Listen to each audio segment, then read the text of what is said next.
Neste olho em grande escala.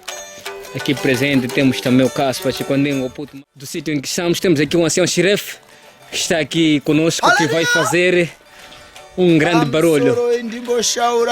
Os dois artistas estão aí a ensaiar. Temos aqui o nosso guitar man do Gokura Honda Express, que trabalha sempre com Mano Felício. Com Mano Felício. Namoyedu ya tirikutamba andimuze. Namoyedu ya tirikutamba andimuze. Kurara pasipa kagatonora. Kutofu kambama baboye. Zese kuda kutiti wewo muimbini. Vunza kaspa anoziziwa oyo. Natinei anokuudza zvaakatamba.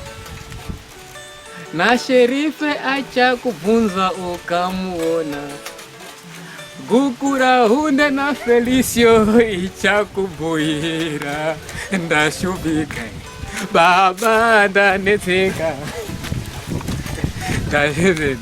Baba ndanetseka. Pindirai. Chijai pa guitar boy.